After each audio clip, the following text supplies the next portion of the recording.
Hello and welcome to my channel. In this video, we'll break down a very important topic. The reported offers made to Nnamdi Kanu as claimed by Omoyele Sowore, why those offers were made, why Kanu have rejected them, and what this tells us about Nigeria politics, negotiation, and power. We will simplify it step by step. Let's watch the video first. Who has been killing, beheading people, and he was sentenced to 20 years. And the guy who uses a microphone and a radio transmitter is sent to prison for life. They could have sentenced him to death if something hadn't taken place.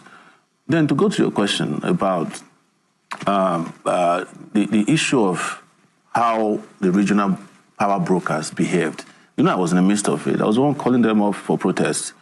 And I knew what I went through in the hands of the governors, House of Rep members, senators in the Southeast. They all flatly and vehemently, without speaking, refused to encourage their people to participate in anything that could peacefully. It was a peaceful protest planned. So who did we rely on? We relied on those in the markets to close down their markets. But the major leaders, including the deputy speaker, he came out shamelessly asking that the Igbos should sit at home and you should show that you are cowards. There's no cowardice in peaceful protest. The reason is that they believe that Nnamdi is too powerful politically, and that if he's released, he will have some impact on their political influence and popularity in the zone. They know that they are not popular, but they have all relied on the center, to get whatever they want, to keep control over the southeastern political, people. And they know that they are running out of time. If Nnamdi Kanu is released, that would not continue. We no longer enjoy what they're enjoying now. Whatever it is, whether it is fake or real popularity or power, they will lose it. They know it. Because I will reveal to you today that one of the biggest issues with the Nigerian state and Nnamdi Kanu is that they couldn't get him to promise that he would renounce his agitation for Biafra. That's the biggest problem. That was his main crime. They said it, if they even proposed to me that I should go tell him to enter his defense, and if he enters his defense, then if they release him, he should promise that he will form a political party and participate in politics. And if he can do that, they will have no problem with him. He said, no, I want my region to be different from Nigeria because Nigeria cannot support our aspiration for greatness. Now, my caveat is that I am opposed to breaking up Nigeria. I'm a Pan-Africanist. But I have read and known that it is not a crime for people to seek self-determination. So the regional... Okay, you've seen that video from Sowore, that there is actually an offer that was made to Nnamdi Kanu. Now, let's start with who would make such offers? Who would make such offers? When Sowore said he was asked to convince Nnamdi Kanu to accept certain offers, the big question is, who are the people behind such offers?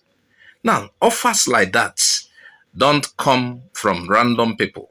They usually come from government agents working quietly. Then the political actors who want peace or control. Southeast elders who want calm. Or business people who want stability. Or international advisors who want the crisis to end. Nobody gives such an offer for free. It always comes with a purpose. Did you get that? Let's look at the kind of offer that could be. What kind of offer? Of course, Sowore did not list the exact offer, but based on political reality, offers like this include maybe promising him a conditional release, a house arrest instead of imprisonment, a silent exile. Secretly, he will be off the stage and he can choose any country, or a soft landing agreement, maybe political settlement with the government, or this and that. But there is something about offers like this. In exchange to offers like this, the person must, in this case, he will drop certain demands. He will stop some statements, and probably he will reduce this activism, Biafra activism. And he might have to also recognize the position of the state, the position of the state. So the offer is never just about freedom. It is usually about controlling influence.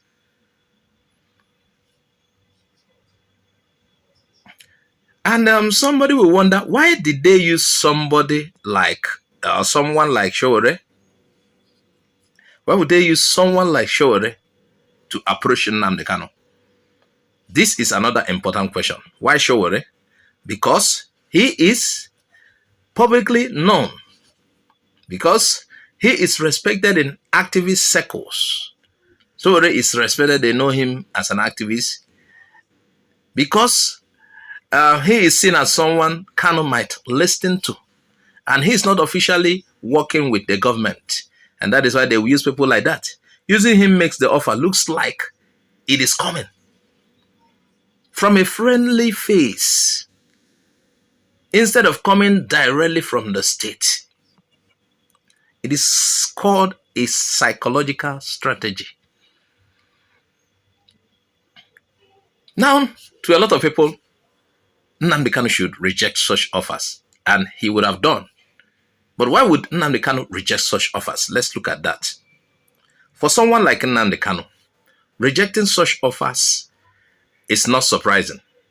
Here are reasons he might have rejected such offers. 1, ideology.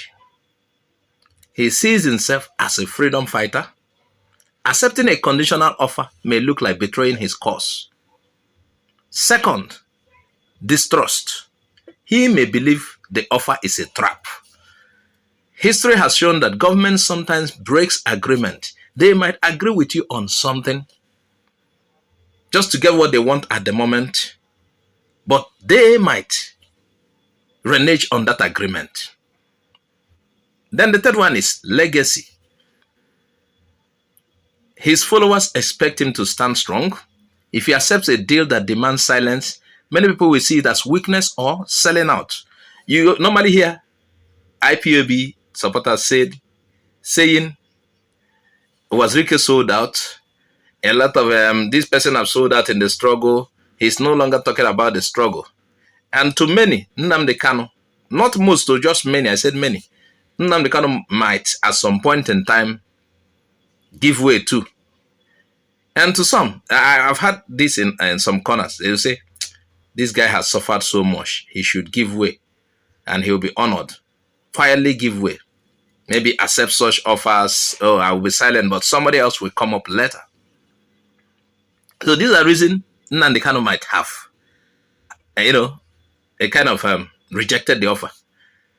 And some people say Nnamdi Kanu cannot accept any offer, that he's different from others. The 4th reason Nnamdi Kanu may have rejected the offer is strategy.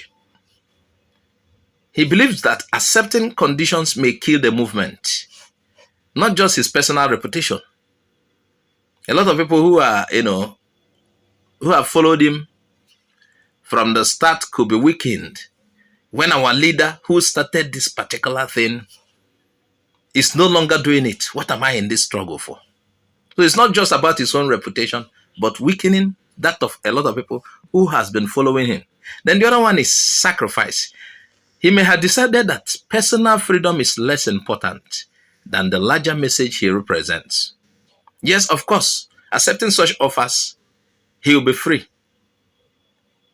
He'll be free, definitely, as they promised. Because the offer could include his freedom. He could be free, but, what does it tell out there? So to summarize everything, accepting a political offer may save a life, but it may destroy a movement. Yes, it may destroy the movement. So many people, after Wazirike, Masop, many people I'm tired of this struggle. But their hope was rekindled again by the coming of Nnamdi Kanu. And for them to let's quit this thing. They saw Nnamdi Kanu again. And if Nnamdi Kanu gives way just like that, they will be weakened. They might hate the struggle. So I think these are part of the reasons Nnamdi Kanu refused the offer. Now, but there's a question we should also ask, because we are in the process of learning. What if Nnamdi Kanu has accepted the offer? We need to also think about the other side. If Nnamdi Kanu has accepted such a deal, many supporters would feel betrayed. That is the truth. IPOB could break into factions. I remember Masob later disowned Wazirike. It's like Masob split. And later they said, we have nothing to do with Wazirike, the new Masob. Now, IPOB already, there are cracks in IPOB already. You hear about the DOS, the autopilot group. These are cracks. Now, if Mazi Nnamdi Kanu accepts such offers, what is already building as factions will be given more weight. And that is what will happen. And politicians will also use it against him in the future. Yes. And the government will also claim victory. We could soften him. Oh, we made him to reject his Biafra. You followers, you guys are, if Nnamdi Kanu rejects Biafra, who are you? The government will, see it as, will finally soften them to a point he accepted. And he could be restricted or even silenced. You don't know. So that it will end that, he gave up. And, sometimes accepting an offer ends the struggle, even before the government ends that struggle legally. So it's dangerous. Still on what if he rejected it?